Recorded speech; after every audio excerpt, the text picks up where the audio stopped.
Michael Norton, PhD. Welcome to the show. Thanks for having me, Dan. It's a pleasure. Well, let me start with some definitions. What is a ritual? Can I ask you a question? No. I'll ask all the questions here. How dare you? So, silly question, but in the morning, if you're getting ready, or at night if you're getting ready for bed, do you brush your teeth first and then shower? Or do you shower and then brush your teeth? Brush my teeth first. And how would you feel if I asked you tomorrow morning to flip the order? So you got to wait to brush your teeth and take a shower before that. It would just feel a little janky, a little off. A little off. Yeah. So I think about half of people brush first and half of people shower first. I think it's just kind of weird and funny. But also half of people, if I say flip the order, they say, sure, couldn't care less. And half of people are like you, where they say janky, off, weird, wouldn't feel ready to start the day. And for me, that's a bit the difference between a habit and a ritual. Habits are kind of tasks that we need to get done, like brushing our teeth is good for us, so we should always brush our teeth.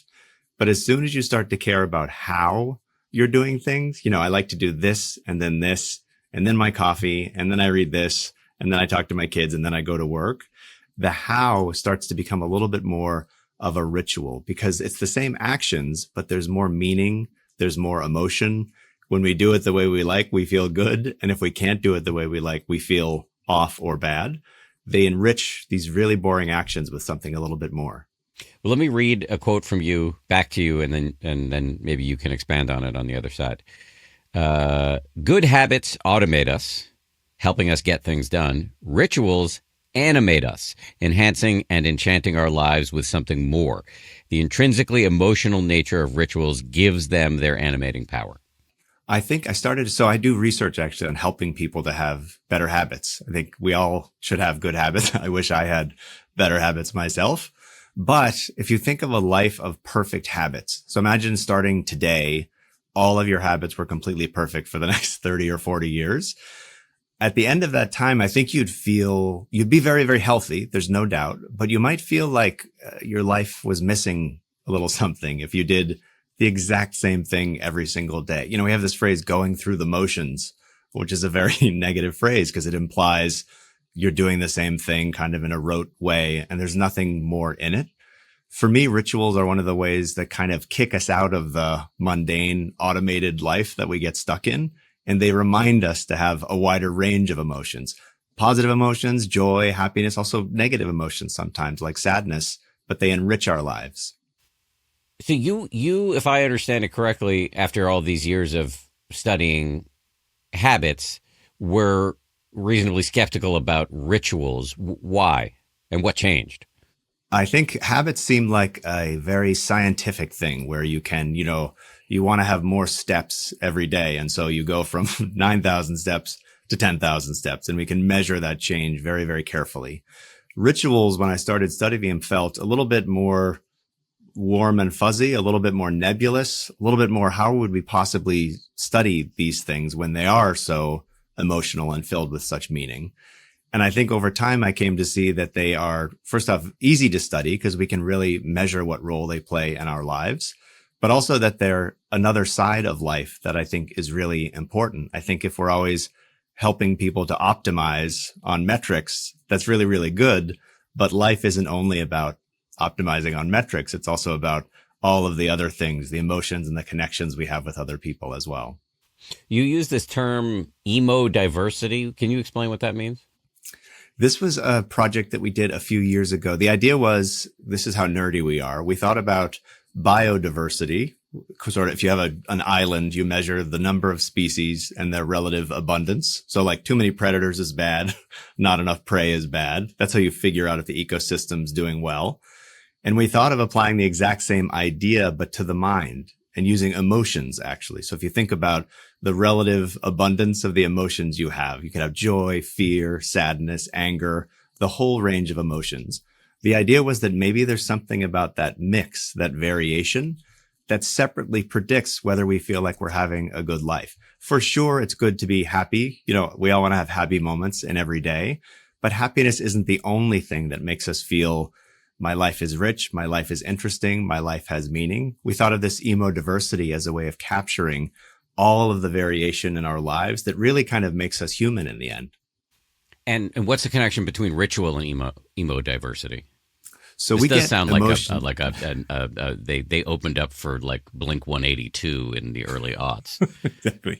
I will say the regret that we feel over the name of this term is very, very high.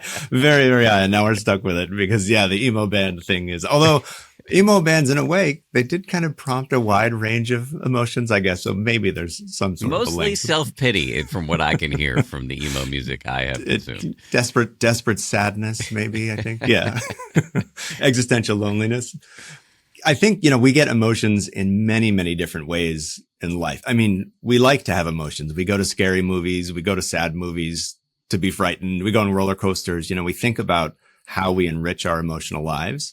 But rituals are one of the things that humans consistently turn to across so many domains of life. We use rituals for weddings and we use them at funerals.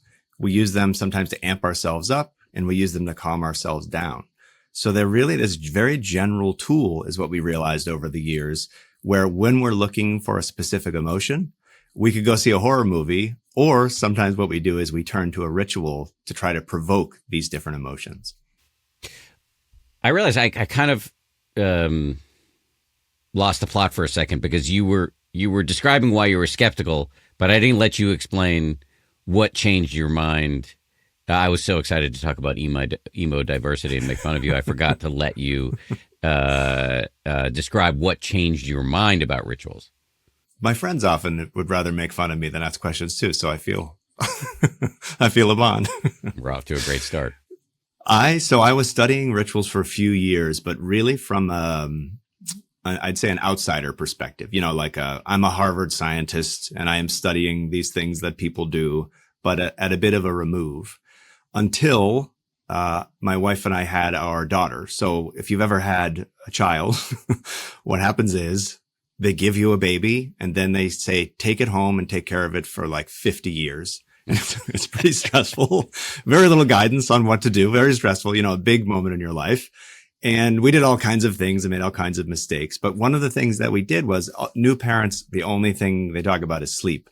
Is the baby sleeping? Are you sleeping? How's the sleep? How's the naps? And what I realized we had started to do without thinking of it was creating a pretty elaborate sleep ritual for our daughter. And when you ask parents to think about how they help their kids get to sleep, almost all parents will give you a very long sequence of events that had to happen in a very specific order each and every night. Like these 2 books, and then we had to sing this song, and then we did a swaddle, and then we sang these other 2 songs. And it was really important that these 3 stuffed animals were there as well. And if we did it wrong, we sometimes would just start over to make sure that the baby could sleep. My wife and I did the exact same thing with books and stuffed animals and songs. And I realized, it almost hit me.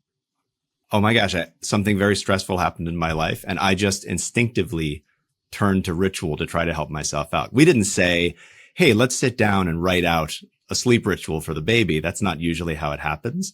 It's kind of when we're faced with something in life, we start to bring them on board.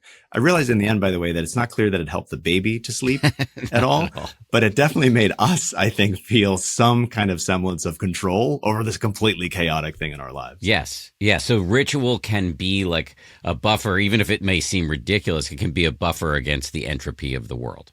Completely. We see with rain dances, for example, which emerge in different cultures over time again and again. And you could think rain dances, we're pretty sure that, movement on the ground doesn't cause it to rain. So a skeptic would say, well, that's a waste of time. That's not actually going to help the problem. However, when you look at rain dances, what happens is in times of drought, the social fabric starts to fray. I start looking out for my family and nobody else. So the community starts to erode. And what rain dances do is they bring groups together to celebrate their shared history, to celebrate the fact that they've gone through this before and survived. And so it's true the rain dance isn't doing the thing maybe that it is intended to do, but it's serving an incredibly important other role in helping people and helping societies thrive, just like our daughter wasn't sleeping any better, but it actually was serving the purpose of helping us. That's really interesting. We're gonna get to there's a lot to say about ritual as it pertains to many, many things, including both uniting and dividing people. But let's stay on a higher level for a second. I do have to say, I think re- preparing for this interview, I realized that in my 20s and 30s, I had thoughts about ritual because I was starting to attend weddings. I didn't get married until I was in my late 30s, but I was starting to attend other people's weddings. And I had been forced into covering faith and spirituality by my mentor at ABC News as big anchorman and Peter Jennings. And so I was, finding myself in houses of worship and watching these elaborate rituals, they left me completely cold. So I had this non-academic, just totally freelance cynicism about ritual. But as I've gotten older, and I don't know if it's a function of age or it's a function of education, being educated by life, I can see the power of ritual to some extent. Does any of this land for you?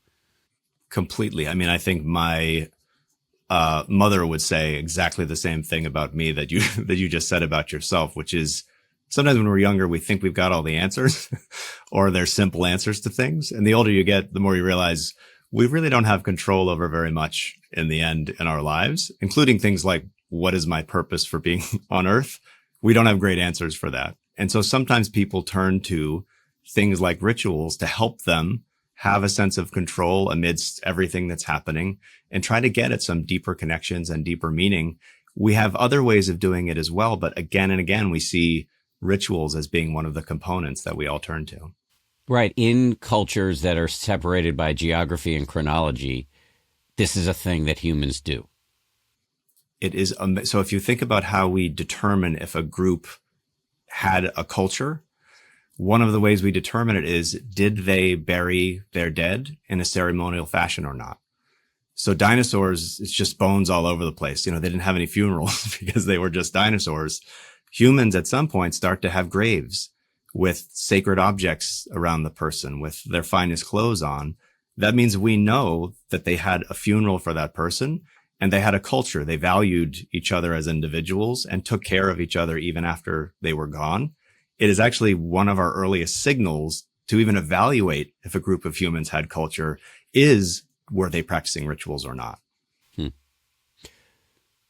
So the book is called The Ritual Effect, but that expression has some meaning. What is that meaning? For me, if I think about the ways in which we try to solve the problems in our lives, which could be finding meaning at work, could be feeling closer to our spouse, it could be making family dinners not so awkward or getting through the holidays with our families. All of these different tasks we have in life, we see that people use ritual. It's one of the things that we turn to try to say, can it help me here? Can it help me here? Can it help me here?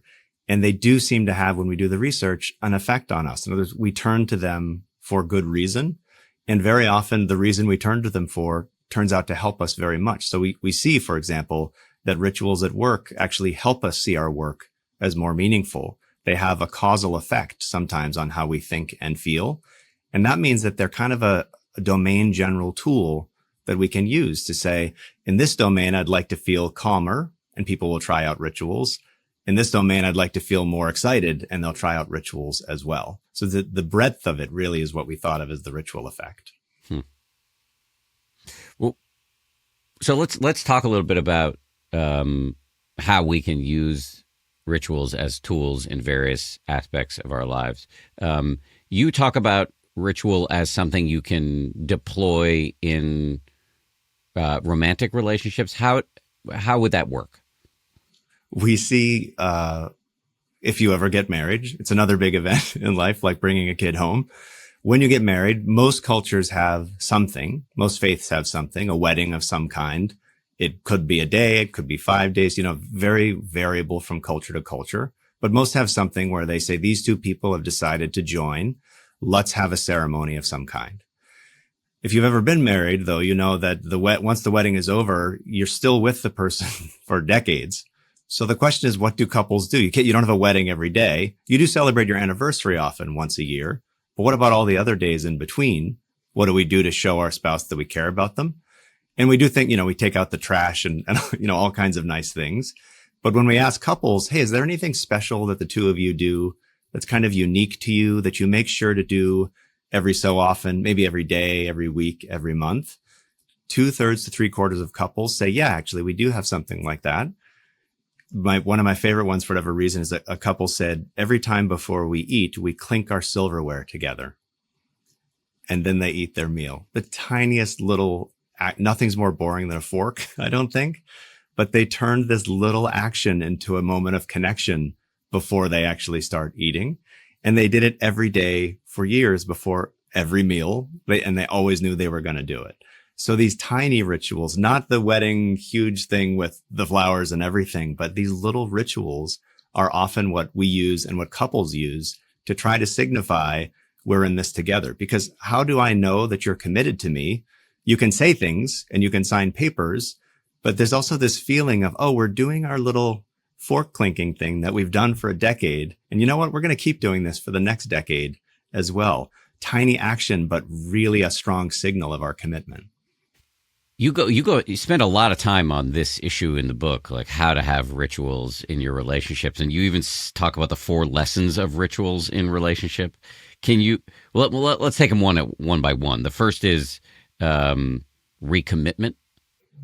If we think about this idea of how do we know that we're in it for the long term, there is this sense of, we get married, we move in together, we might have kids together. These are all signals that we're in it for the long term. But we also need these daily practices with each other. Another couple said, every night before bed, we always kiss 3 times. For 22 years, we've kissed exactly 3 times. What are they doing there? All couples kiss. So it's not about kissing. It's about the specific way that they've decided to do it. Shows every time they do it, you know what? I'm still in this. And by the way, when couples stop doing their ritual, it can be a really bad sign. If one person says, I don't feel like kissing 3 times tonight, it's a signal again that something might be wrong in the relationship. Yeah. The second lesson of rituals in relationship is exclusivity. This is huge. So even couples who say, we have kind of a little thing, but it's not a huge deal. The question that I'll ask is, well, how would you feel if you broke up and your partner reused that with their next significant other? And the level of outrage that people feel is incredibly, incredibly high. Your ex is allowed to date other people. They can even get married and have children. You might not like it, but they're allowed to do that. They are not allowed to reuse fork clinking with the next person. It is such like a stab in the back. That's what the words people use, is a stab in the back. I could never forgive him for reusing that. And it shows, again, it's just forks. But when we imbue it with all of this meaning, it really, really comes to mean something much more. The third lesson is magic. We do think about, to our earlier conversation about habits, kind of going through the motions every minute of every day.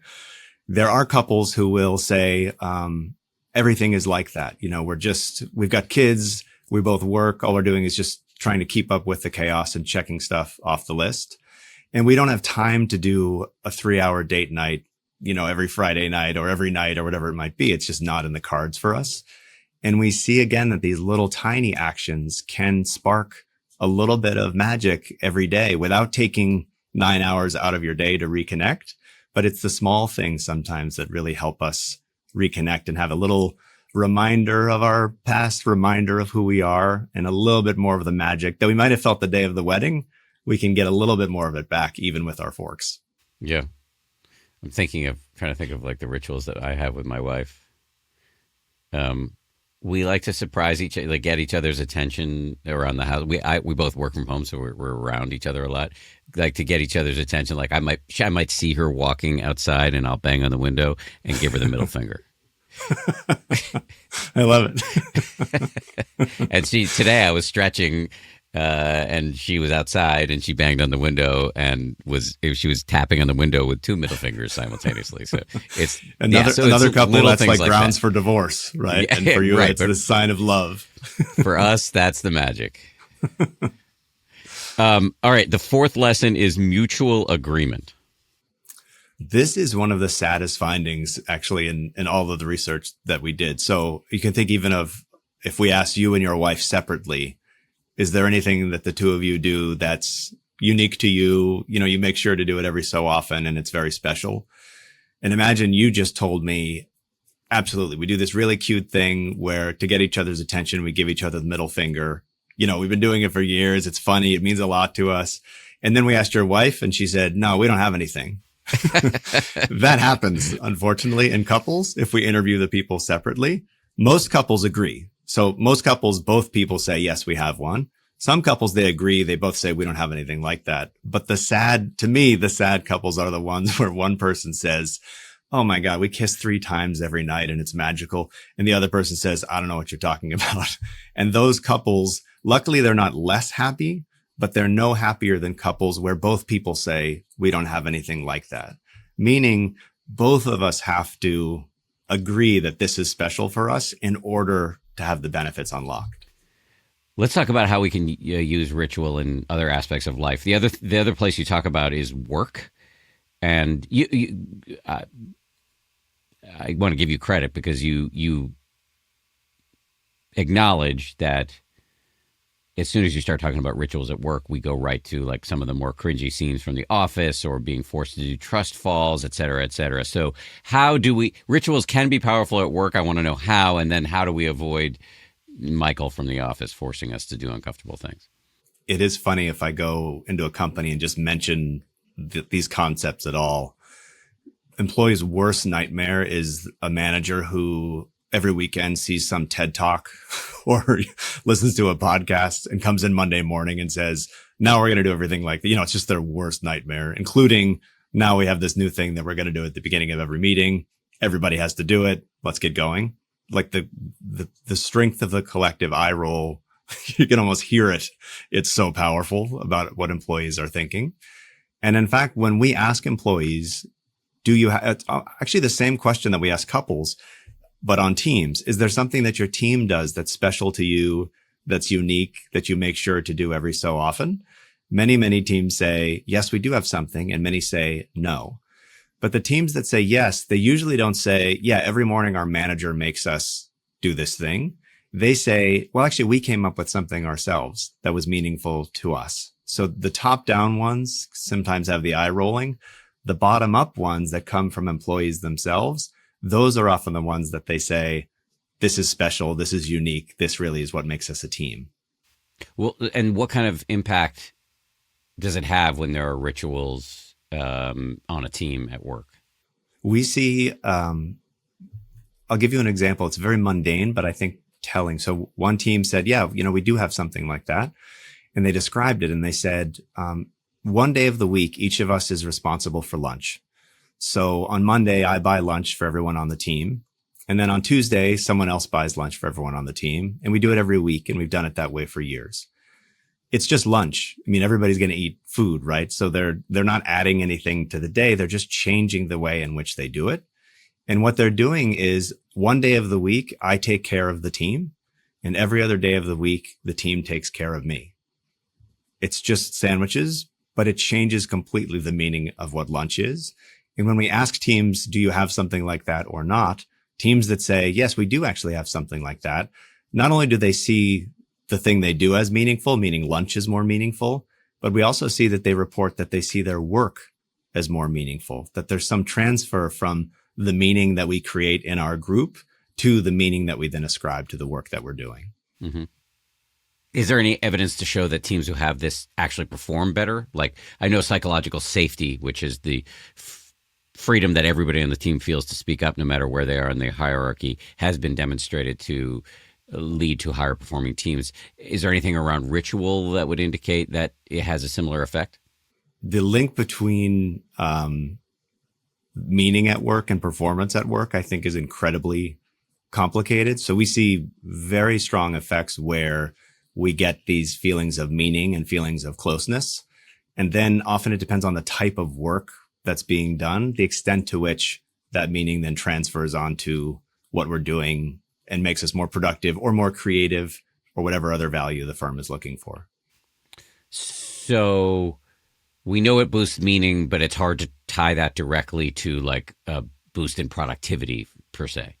Exactly. And, sometimes boosts in productivity are counterproductive because people double down on the wrong kinds of tasks and things like that. So sometimes it really depends, I think, what the metric is that the company is interested in. Is it creativity? Is it smoother communication? What are they really looking for among their teams? And then we can try to target, maybe we can design rituals around this element rather than this element. Well, you said you can design rituals. Does that mean, but I thought you don't want them to do you want them to be organic? We give, it's very fun actually. We give teams just time to come up with their own. So you can say, hey, think about coming up with a little thing that you can do at lunch or at the start of a meeting or, whenever at the start of a Zoom meeting as well. And we say things like, what are the values on the team? What are the inside jokes on the team? What are the things that you do differently from other teams? And then ask them to build them into a ritual. And it's actually kind of fun because they know about the team, but they haven't observed it and really appreciated the ways in which the team is unique. So we give them the space to come up with their own. So it's top down in the sense that we're saying, can you do this morning? But it's very bottom up in terms of how they come up with the instantiation.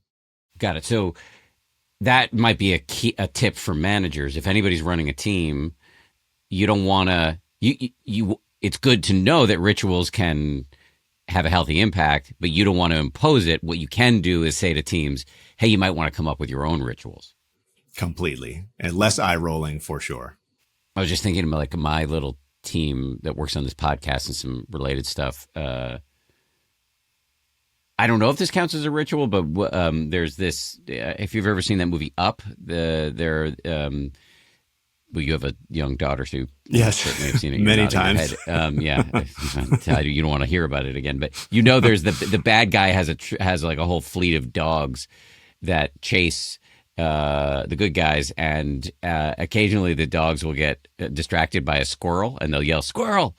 And so on our team, we because I tend to get distracted by squirrels a lot, we've used that as a shorthand for like when I'm leading us down a rabbit hole. Does that count as a kind of like a verbal tick that falls into the ritual department? For sure. And I mean, if you think about what is happening when squirrel is shouted, it means that you're someone who is able to take feedback that you're headed down an unproductive path and hear it and change paths, which means it's showing like an important value on the team, which is we can call each other out and try to improve things on the fly. And not all teams have that kind of dynamic, for sure. When you ask teams about how they interact, even just, are we wasting time in this meeting or not? Many teams say, yeah, once we are, there's no way to get out of it. We're just stuck in the meeting. Because I can't tell the boss. Exactly. If I said squirrel to this guy, right, it would never go well. So there are often value. I mean, I have a lab group here, and our number one value is just creativity. We just want people to come up with ideas about humans. That's really the whole task. And the way that we do that is we'll have, for example, a day where it's called Random Ideas Day. And you have to bring in a random idea about humans, and you're not allowed to study it later. You have to throw it away. And the idea is that we're just saying ideas for their own sake are good. And it's a ritual that we do to try to show, no, we really mean actually just come up with ideas as a habit of mind. Whether they're good or not is completely irrelevant. We're going to love you for coming up with the ideas. So it sounds like the foundational move, if you're going to come up with a ritual that doesn't arise organically, is to figure out what your values are? For sure. I think we often see that something, even on the team that did lunch for each other, they were trying to say, we're a team that really cares about each other's well-being.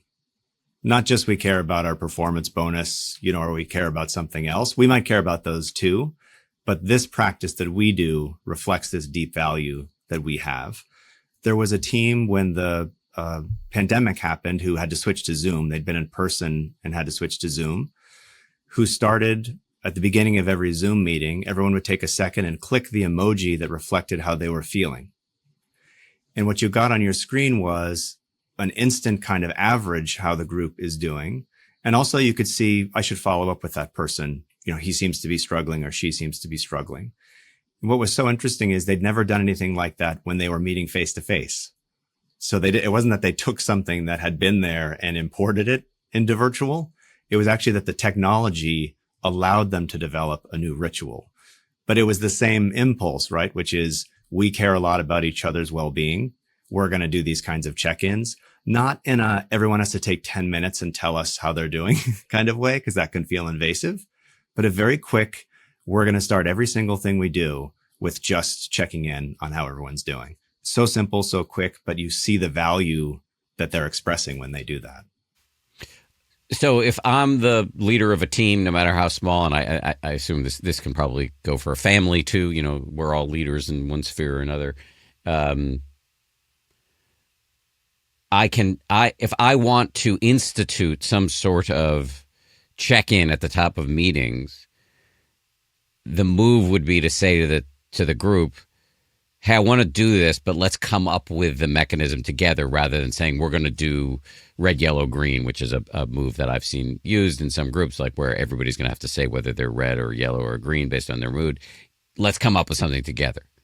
Exactly. And that's when we see, number one, it's fun. Number two, it's more creative. And number three, of course, we worked on it ourselves, so we've got more ownership over the idea. Families are a bit different because parents are allowed to mandate the rituals for the kids, at least when the kids are very little. Then later it has to be more collaborative as we figure out, once everybody's older, how we're going to handle dinner and things like that.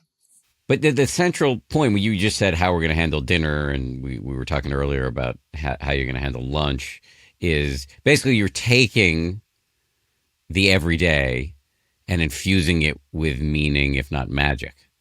I think, I'm sure it would be great to meditate for 4 hours every day. I bet that would be a ritual that has a lot of health benefits. I mean, I don't have the data, but I could just imagine that's a good thing to do. But we don't have 4 extra hours every day to meditate. That's just not how life works. And I do think one of the nice things about some of these rituals is they're not adding 19 more things to the day to have to get done. They're taking, as you said, the things that are already there that have gotten a little mundane, a little automatic, and imbuing them with a little bit more emotion, a little bit more meaning. And it's kind of free. It's sitting there waiting for us. We just have to decide how to unlock it. Okay, I'm going to come back to the how to unlock it at some point, but let's just stay with ritual at work. You also write about how rituals can help us boost our performance and reduce anxiety, like when we have to go give a big speech or when we've got anything that we need to do that is public or private but feels stakesy. Can you talk a little bit more about that? So a great way to waste a morning or afternoon or day of your life is to type in the name of any athlete or celebrity, followed by the word ritual and search. And you will get, not all of them have rituals, or at least not reported so far, but the range of rituals that very elite performers, singers, musicians, athletes, whoever it might be, is really pretty astonishing. One of my favorites, actually show this ritual when I give a talk. I show the person's ritual. It's about wiping your forehead and adjusting things and bouncing. And one of the steps is picking your wedgie. And I ask people, who is this? And about half the audience says, oh, that's Nadal. They recognize it. They can see, oh yeah, I've seen him do that. Really elaborate before every serve that he does. It takes quite some time for him to do. And we allow folks like that, Serena Williams as well, we allow them these unusual rituals because we understand the stress and pressure that they're under. It's as though we implicitly say, if you're going to do something really, really hard, it's completely fine to do something extremely unusual before you do it. For ourselves, we don't quite have the same leeway. So I can't stand up before I start teaching and do a very elaborate, adjusting and wiping and picking my wedgie kind of thing before I start, because I'm not playing at the French Open. But what we do instead is we often do them in private. People will say, you know what, before a big presentation, I close the door to my office and I do this. Or if you don't have an office, people say, you know what I do is a few minutes before I go into the bathroom, I check under the stalls to make sure nobody's there. And then I talk to myself in the mirror to get myself ready to go. So it's really common, actually, that people have developed something, not everyone, but many, many people, something that they do before they need to do something stressful to try to get themselves in a better place. Another work ritual you write about is Victor Hugo. Can you tell us about that?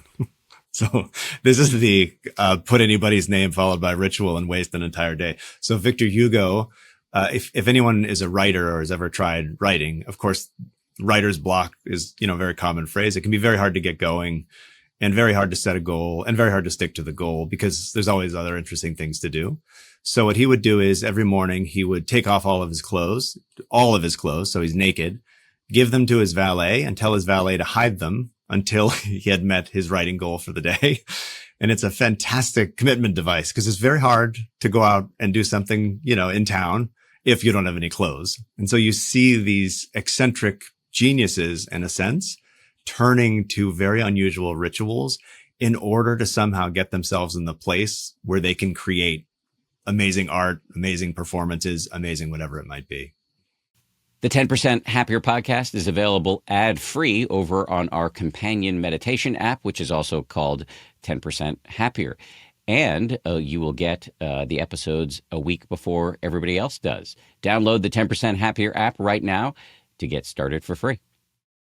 Let's keep going with rituals in various spheres of life. You dedicate a significant amount of time to ritual and grief. Can you say a little bit more about that?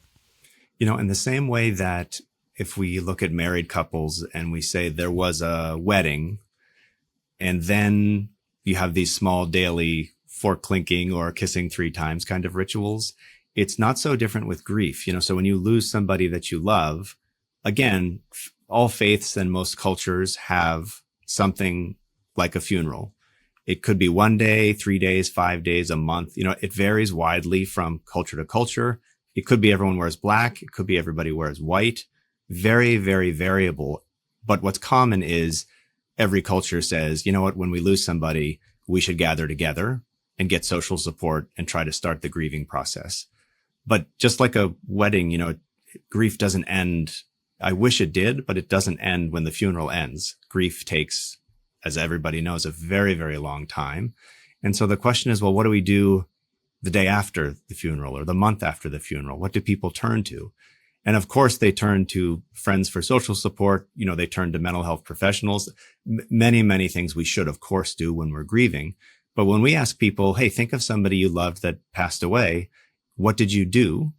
They will say, yeah, there was a funeral and it was very helpful. And then they'll say, but what I did was, and then they have these very specific idiosyncratic stories about what they did to honor the person who was gone. And one woman who stands out, she just wrote, I washed his car every weekend the way he used to do. It's like their whole story is in that tiny little ritual. Obviously, he had a car that he loved. She lost him. She was grieving. She decided to honor him by washing the car once a week exactly the way that he had. Now, there's no ancient text that says wash a car every week. That's cars are relatively new for one thing. So she came up with it entirely on her own. And people often tell us, I do this thing. I never told anyone because I was worried they would think, that I was grieving too much or that I hadn't gotten over it. But they'll say, on my commute, I listened to my mom's favorite song every morning and cried as part of kind of helping them with the grieving process. And I do think, again, there we see people turning to these kinds of rituals, not the big funeral, the big wedding kind of rituals, but the smaller private ones to help us with the day-to-day of trying to help us cope with our grief. Have you guys done any work or research into, what kind of impact ritual can have in grieving people? One of the things that we see pretty clearly, so we have this view of kind of the phases of grief, the stages of grief, that there are 5. And we kind of pass through them. Anger is one, acceptance, bargaining. There's these different phases that are helpful to think about. But that's not how grief works, really. We don't go, I wish it were linear also, where we could just say this phase for a week, this phase for a week, and then I'm almost over it. But it's not really what happens. And the thing that really takes the longest to develop is acceptance of the loss. We can get over the pain of the loss. There's aspects of loss that we can kind of start to recuperate from, but acceptance often, it just increases forever. There's no peak of acceptance. You're still kind of accepting the fact that you lost this person 20 years ago. You're never really going to completely accept it. And that's when we see rituals playing the most important role, because if acceptance takes years and years, what are we putting in place to support that years and years of grief? We go back to work On Monday, people say, I'm sorry you lost your mom. And then on Tuesday, they say, get back to work. The world doesn't help us grieve necessarily in the way that we might need help. And so these small rituals that we come up with, I think, do play these important roles in the longer process of grief. You also talk about rituals, the role of ritual in politics. What have you learned there? It is extraordinary the extent to which rituals can unite us and also simultaneously divide us. When we think of even teams at work, we talked about how teams with rituals come to care about the ritual, care about each other. It's a strong signal that we are close. The problem with rituals is sometimes it's not just that we say that my ritual is good or our ritual is good, but that our ritual is right. And it's a fine line, but it's an important one, because if I think my ritual is good, you can do whatever you want and it doesn't bother me at all. But if I think my ritual is right, well, now you're doing it wrong. And now maybe something needs to be done to correct you. And even, as a more trivial example, I teach a college freshman class, and when they go home for Thanksgiving, sometimes they've never gone to somebody else's Thanksgiving. They can't travel all the way home, so they go with a friend to their Thanksgiving. And when they come back, they say, they did it entirely wrong. And I say, what do you mean? Or people who go to their significant others for the first time, they say, I couldn't believe how these people were doing whatever holiday it might have been. They ate at the wrong time. They had the wrong pie. You see this kind of, you weren't thinking of it, but the way that we do Thanksgiving is the correct way. And the way anybody else does it is wrong. And that is the tension, is that actually our way is not just the way that we like, but our way is the right way, which means that your way is the wrong way. And then we have conflict. And it happens at Thanksgiving, but of course you can see it happening at a cultural level as well, which is the way that we do things, whether it's our politics, whether it's our faith, other aspects of life. If our way is right, then we need to start thinking about the fact that your way is wrong. Wasn't there some European war, 30 years war fought over ritual that you write about? We see the amazing tiny differences in religious practices. I shouldn't say tiny, seemingly tiny from the outside, not to of course, the people who are practicing those faiths, but become incredibly, incredibly important. In the Catholic Church, for example, the Latin Mass not being in Latin is actually fairly recent. And it was a fight to the death to think about how could we ever have Mass not in Latin. After the fact, of course, then it can be okay. But these practices that become so important to us, just like our own practices at Thanksgiving, we really can stick to them, sometimes for good reason. We're expressing something that's really important to us and part of our history. It's just when we start to say to other people, no, you have to do it my way because my way is the good way. That's when we lose some of the benefits of rituals for bonding us with other people and start to worry about these downsides. How can rituals bond us? Like, what's the mechanism? We do very, to me, amusing experiments in our laboratory. So we'll bring in groups of strangers who've never met each other, and we'll put them in groups of, 3 or 5 or something like that. And we'll have them do rituals together that we've made up, stomping and clapping and shouting things, but they do them in unison. We'll even do things like the group will do it either all staring at each other in a circle, so they're really feeling it together, or do the same actions, but they're facing away from each other. And what we see is when groups do these kinds of rituals, afterward we say, how do you feel about your group? The groups that do these really communal kinds of rituals, again, they didn't know each other before. They've never done this ritual before. We can show that they actually start to see the group as more meaningful, that causally, these sometimes silly rituals actually have this effect where it changes the way we start to feel about each other. We had one group, this is many years ago. So when people come to the laboratory, it's as fun as it sounds. It's usually extremely boring to do these experiments that we like people to do. But this group at the end said, they asked the experimenter, hey, is it okay if we get each other's email addresses? Because we'd like to keep in touch. Again, randomly assigned to strangers who just happen to do this type of ritual. So the bonds can be very real. Are they as strong as family bonds? No, of course not. It's not to that level. But even with the smallest dose, sometimes we already start to see some of these benefits at the group level. So do we know what's happening at the level of the brain? We have seen actually, so we've done research on the kind of dividing versus uniting us.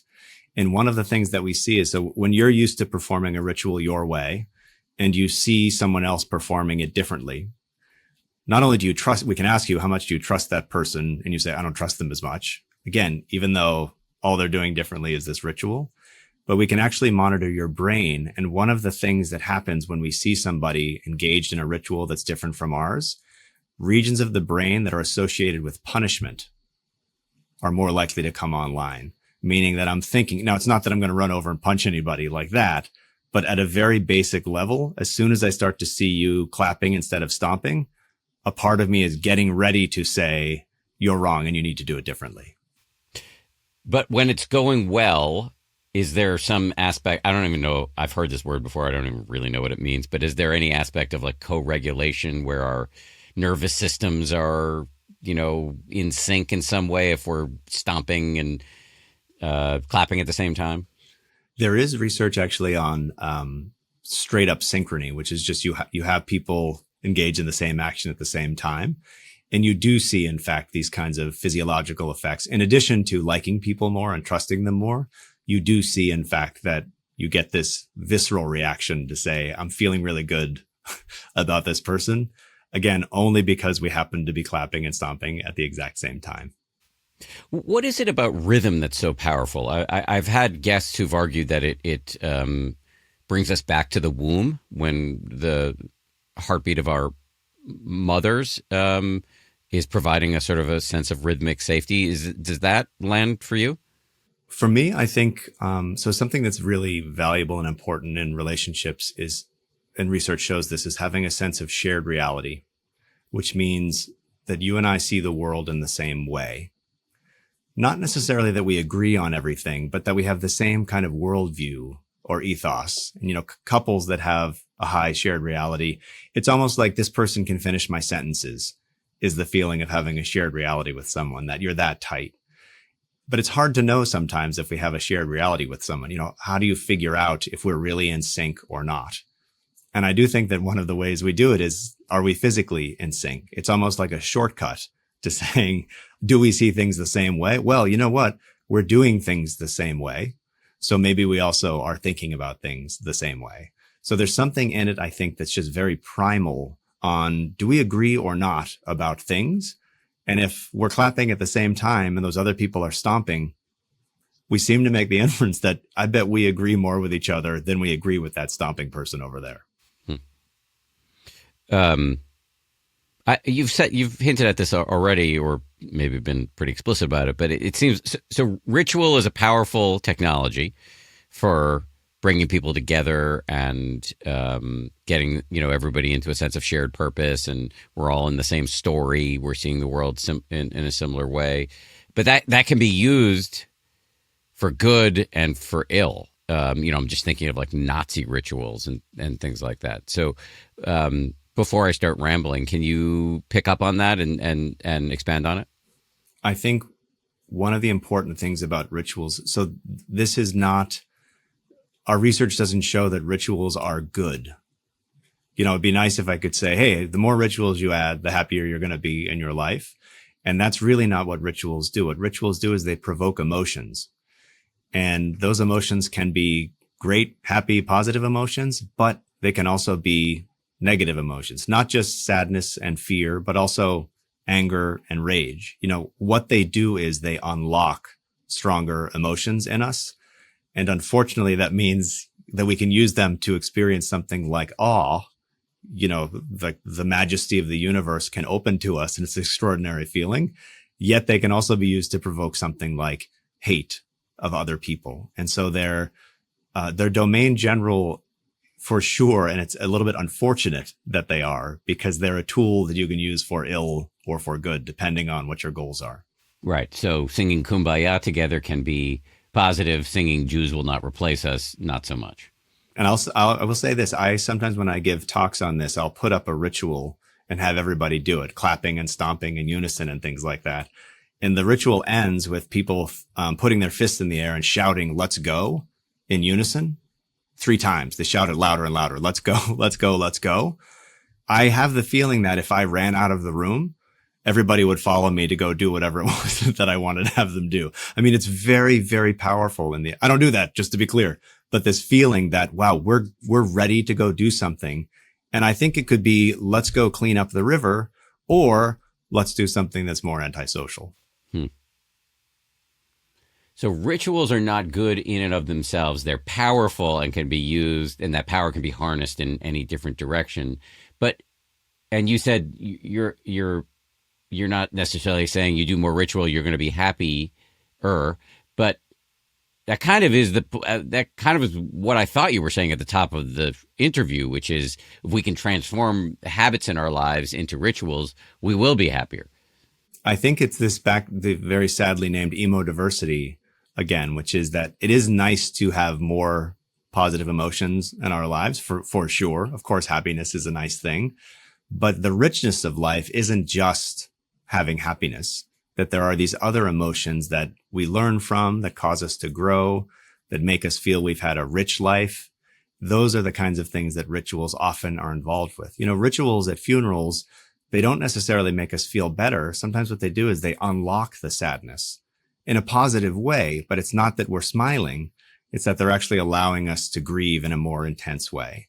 So it's both good and bad, the things that they can do for us. But in any case, the same actions can start to be imbued with much, much more meaning. It's just what that meaning is can really vary wildly. Right. But okay, so maybe we're getting tangled on the word happier. But there's a way to, I think what you're saying, I think what the overarching thesis of the book is, and you'll correct me, is that you can transform habitual actions into rituals that may not all produce happiness per se, and that you're not, in the sense that you're not jumping up and down with glee or joy or excitement, but it will be overall positive. I'm not sure. I think what they do is they provoke lots of emotions in us. And our research shows that lots of emotions is important for our well-being.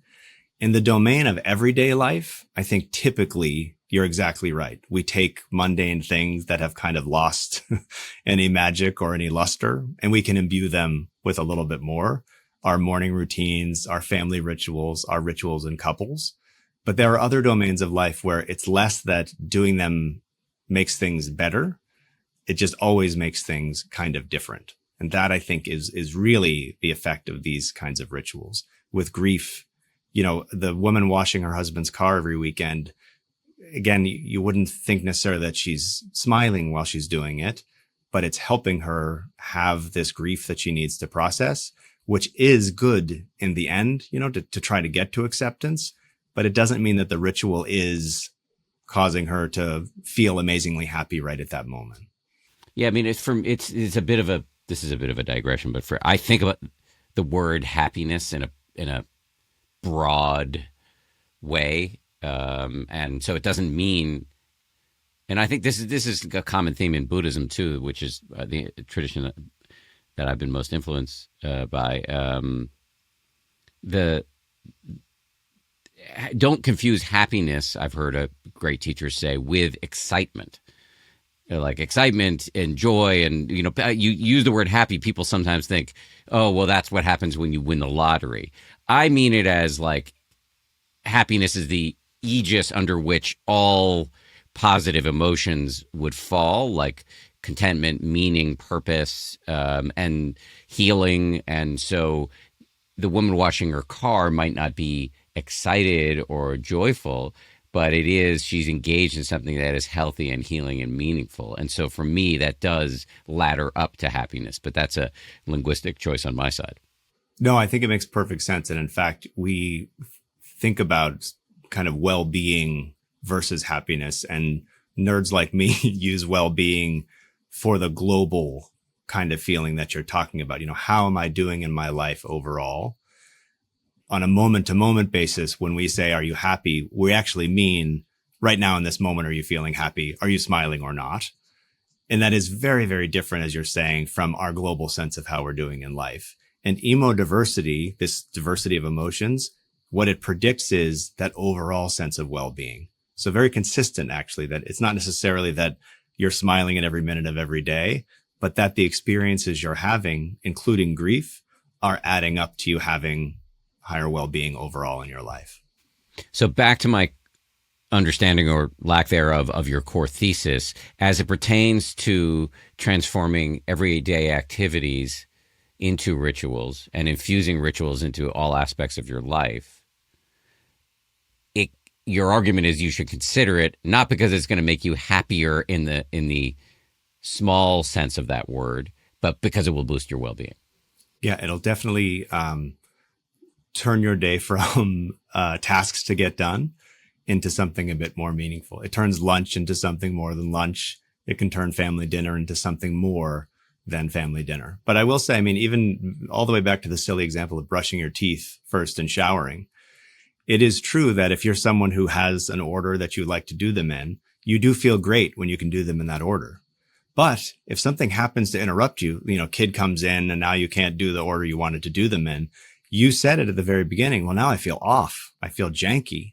And so even with these, and I'm going to use the example on purpose because it's kind of silly, even with something like brushing your teeth and showering, they have the potential to make us feel great. I'm ready for the day. I'm ready to go.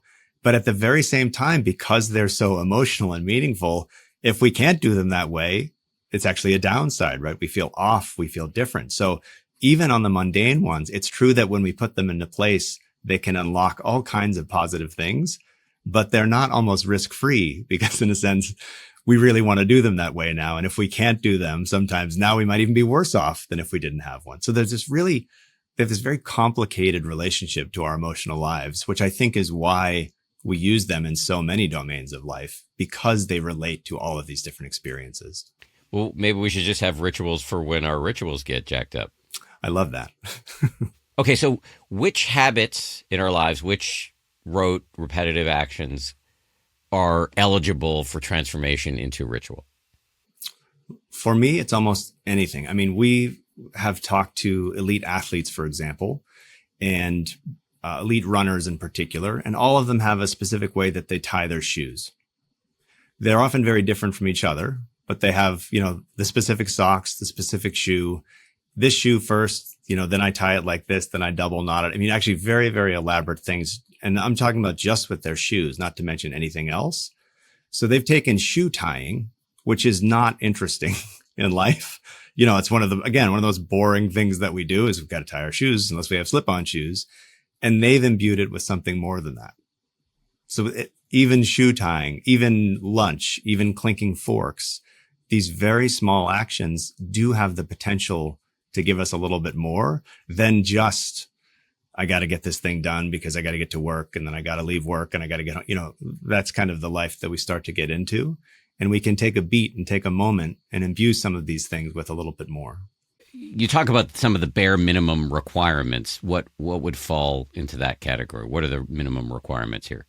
I'll tell you something that's very frustrating about studying rituals is, so you could imagine that what we found is that if you stomp 3 times and clap 9 times, that's the one, kind of like that works for everybody. So let's all do that. And what's frustrating but fascinating for me is that 2 people can be doing the exact same sequence of actions. And for one of them, it can be deeply meaningful. And for someone else, it can be like they're wasting their time. You mentioned attending religious services as a non-religious person. If I observe people at a religious service, they're all doing the exact same thing. They're standing, I'm Catholic. They're standing at the same time. They're kneeling at the same time. They're singing in unison. So each of them looks like they're practicing their faith. But one person there might be practicing their faith, connecting with history, connecting with their parents and grandparents, really deep expression of who they are. And the person next to them is there because their parents made them go. And I actually can't tell by just observing them who's engaged in a meaningful ritual and who is literally going through the motions. And the only way that we can get to that is, in fact, to ask people, when you do this, do you feel something about it or not? And in a way, it's frustrating because it means we don't know if it's 3 claps and 9 stomps or, 10 stomps. But in another way, it means we have a lot of flexibility in what we start to imbue with meaning in our own lives. It isn't just the ones that we've received from history, those are the only ones that work. It's in fact incredible the creativity that people show in creating all kinds of rituals that are very specific to them or to their teams at work or to their families or their relationships that then become imbued as you practice them over time with this kind of deeper meaning. Can making something into a ritual help with habit formation? We know habits. I mean, you've studied them; they're very hard to form. Many of us struggle with like starting meditation, starting exercise, sticking to some sort of diet regime, whatever. Can ritual help us with this? We see, if you think about extreme acts of self-control, when we're supposed to do one thing and we're trying to, resist a temptation. Very often in the world, extreme acts of self-control are associated with ritual. It's often in a religious context. So if you think about something like fasting, most faiths in one way or another have a period of time where you give up food or drink and then come back to it later. It's extremely difficult for us to do things like that, to give up things that we like and then come back to them later. It's like one of the biggest challenges most of us face with food that isn't good for us. What you see is that when religion is laid over those kinds of practices, people are actually better able to execute because they're not just giving up food. They're engaged in something that has deeper meaning.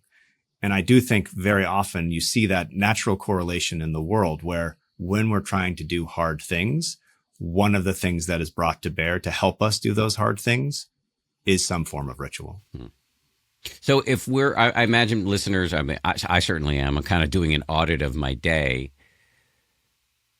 How can I think through the basic activities and turn them into rituals? So first thing is you can truly go through and do an inventory of your own day. If you think you don't have rituals, the best thing to do is ask your spouse or your kids or your coworkers, and they will often be very happy to tell you about all the rituals that you're engaged in that you're aware of, but didn't quite note exactly. Even your middle finger against the glass. Of course, you were aware you were doing that. But when you think of it in the context of a relationship ritual, now it feels a bit different. It's like, oh yeah, that is our thing that we do. And we do it for this reason. So there is a sense of looking at what you're already doing and recognizing it a bit more, almost owning it a little bit more. Like now we're doing our fork clinking thing.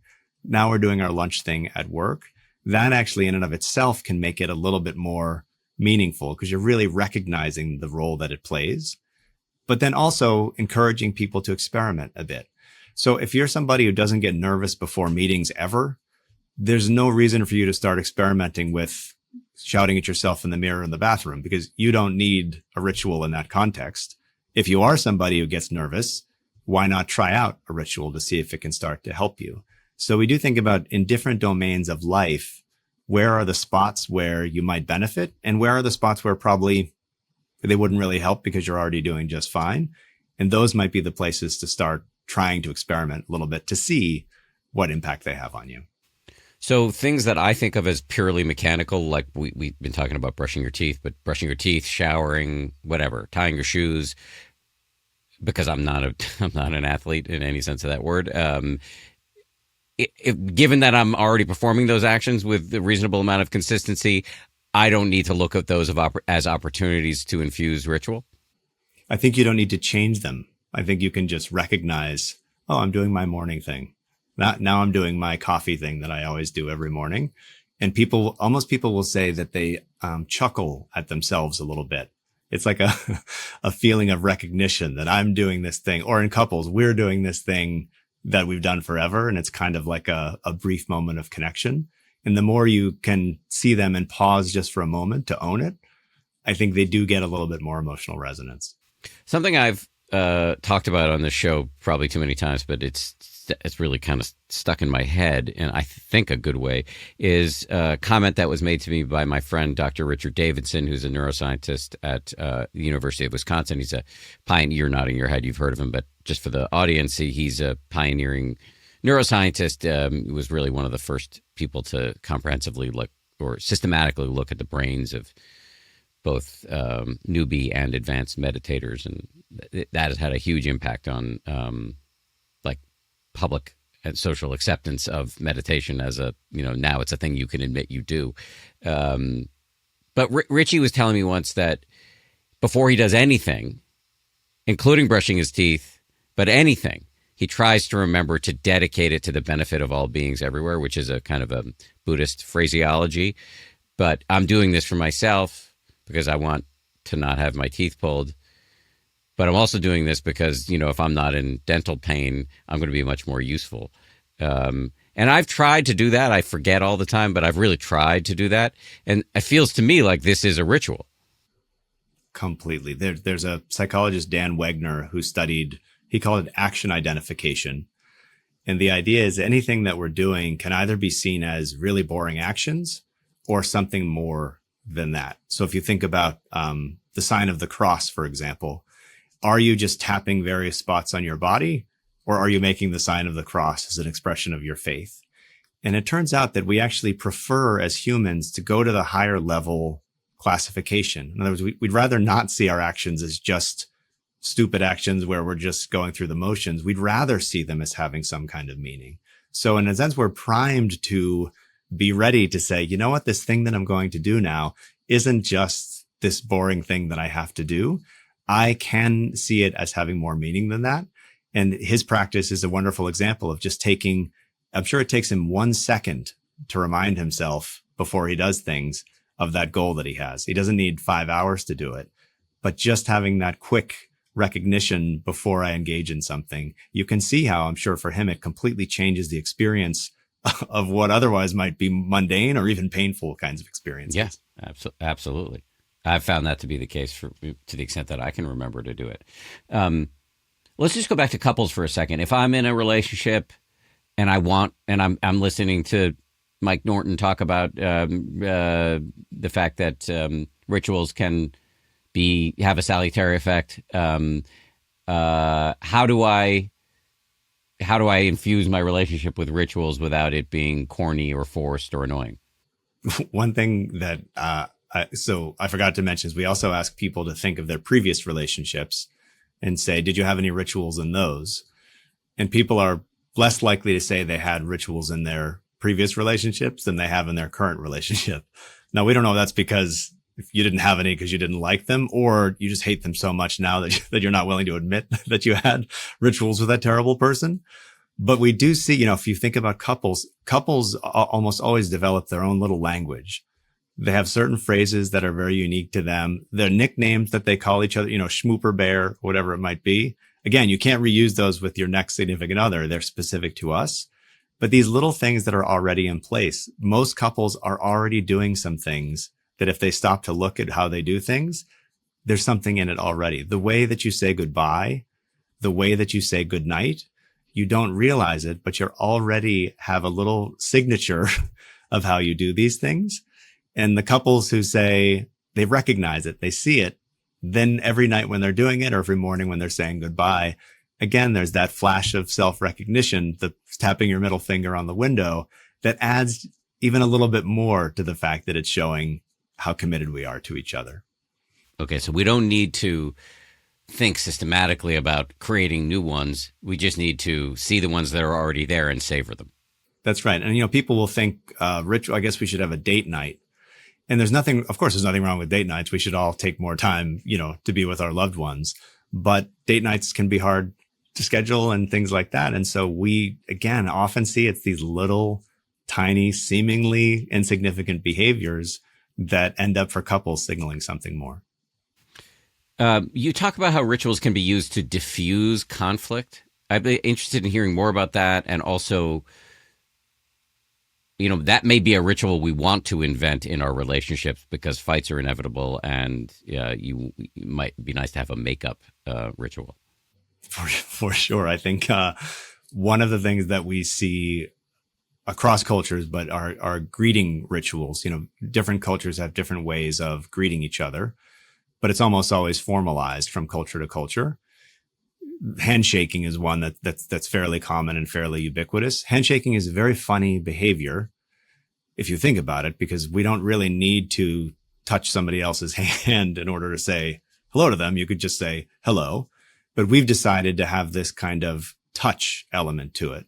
I'm pretty sure it's apocryphal, but the idea was that if you shook hands with someone, it would mean that if you had any daggers concealed in your sleeve, they would fall out.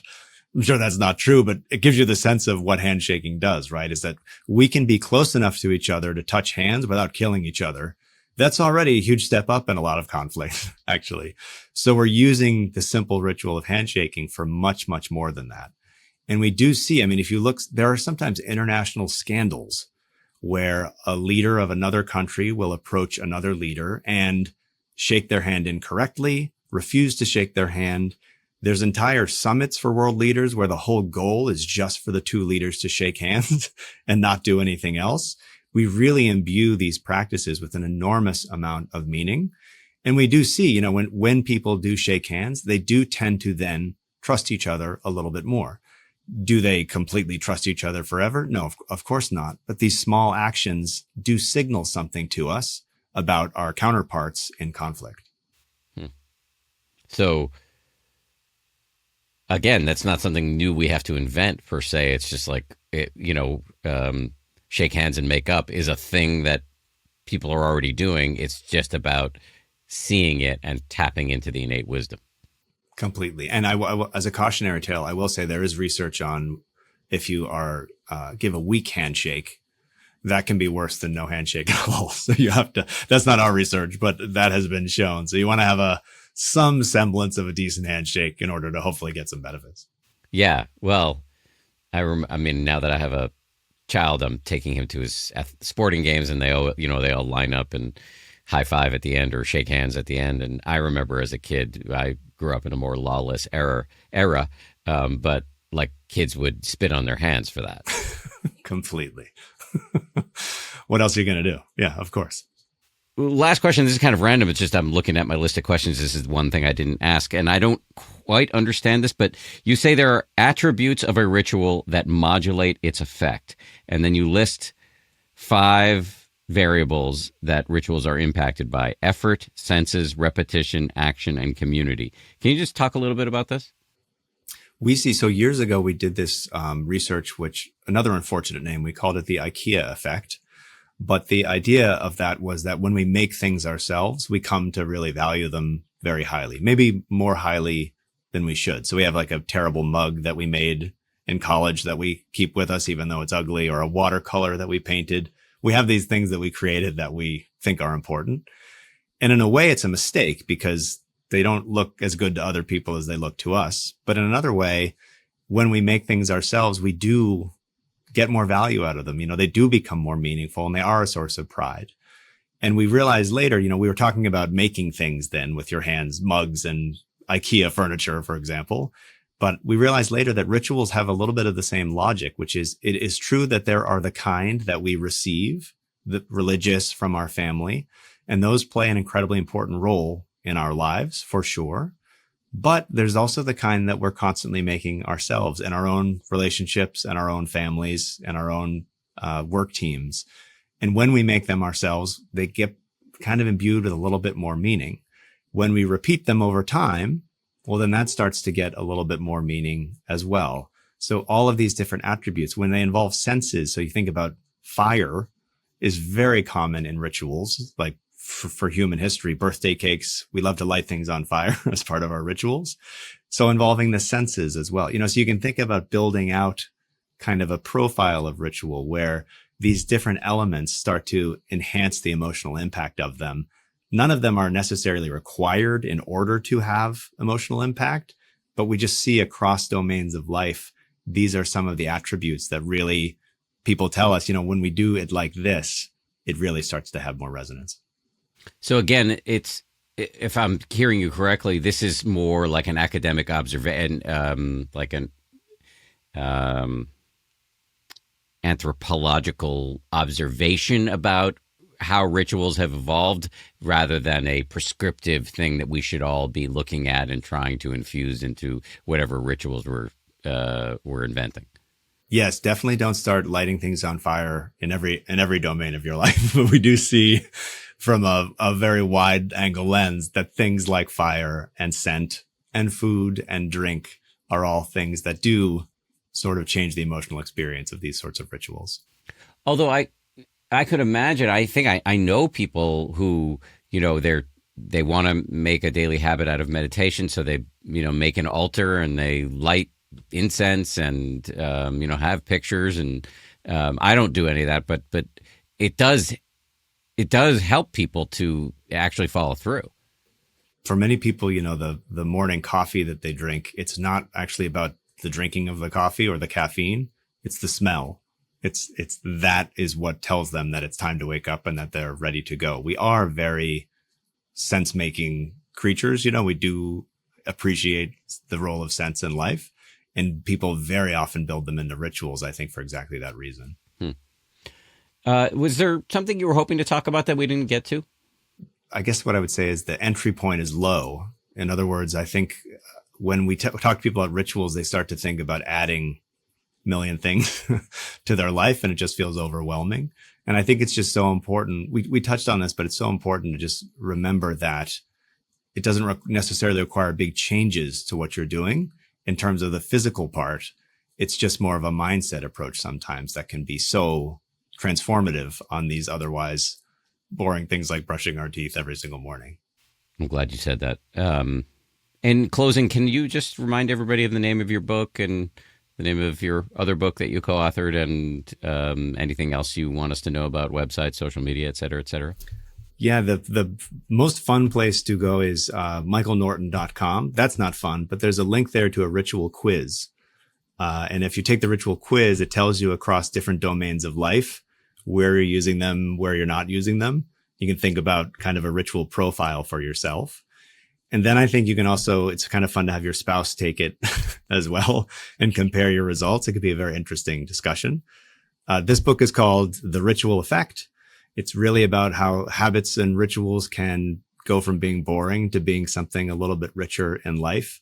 We wrote a few years ago a book called Happy Money, The Science of Happier Spending. That was with my co-author, Liz Dunn.